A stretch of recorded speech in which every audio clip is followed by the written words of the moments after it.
வணக்க மக்களே, welcome to the ஃபெட்டர் show. இன்னைக்கு ஷோ நம்ம பார்க்க போறது வேம்பு அப்படின்ற தமிழ் மூவியோட ரிவ்யூ. இந்த படம் பாத்தீங்கன்னா ஆகா தமிழ் OTT ஆப்ல அவைலபிளா இருக்கு.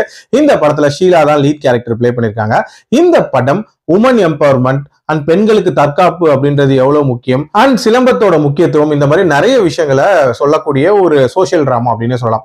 இந்த படத்துல நம்ம ஹீரோயினான ஷீலாக்கு வந்து சிலம்பம்னா பயங்கர உசுறு.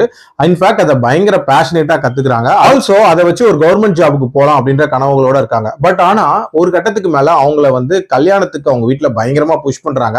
அவங்களுக்கு கல்யாணமும் நடந்துருது.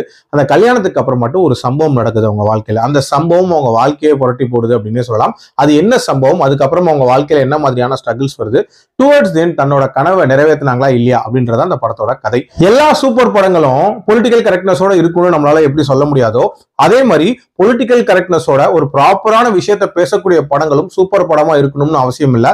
அந்த மாதிரியான ஒரு கேட்டகரியை சேர்ந்த ஒரு படம் தான் இந்த படம். ஏன்னா இந்த படத்துல இவங்க சொல்ல வந்த விஷயம் அப்படின்றது ரொம்ப பாசிட்டிவான விஷயம். அதாவது உமன் எம்பவர்மெண்ட் அப்படின்ற ஒரு விஷயத்த சொல்லி தான் இந்த கதையை ஸ்டார்ட் பண்றாங்க.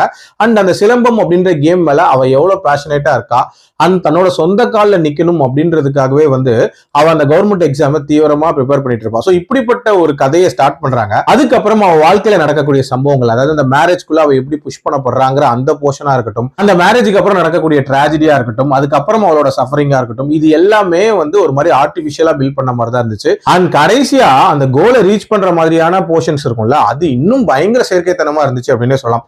கண்டிப்பா அந்த போர்ஷன்ஸ் எல்லாம் பெட்டரா எழுதிருக்கலாம், பெட்டரா வந்து ஸ்டேஜ் பண்ணிருக்கலாம் அப்படின்றதா என்னோட ஒப்பீனியன். அஃப்கோர்ஸ் சிலம்பத்தோட முக்கியத்துவம் அப்படின்றத கூட இதுல மேலோங்கி பேசியிருக்காங்க. அண்ட் உமன் எம்பவர்மெண்ட் அப்படின்ற ஒரு பாசிட்டிவான விஷயத்த பேசியிருந்தாலும் கண்டிப்பா இம்பாக்ட்ஃபுல்லா பேசியிருக்கலாம் அப்படின்றதான் என்னோட ஒப்பீனியன். என்னோட ரேட்டிங் இந்த படத்துக்கு 2.3 out of 5. டைம் இருந்தா பாருங்க, எல்லாம் ஸ்கிப் பண்ணிக்கோங்க. அடல் கண்டென்ட்லாம் இல்ல. மீண்டும் அடுத்த விமர்சனத்தில் சந்திக்கிறேன். நன்றி, வணக்கம்.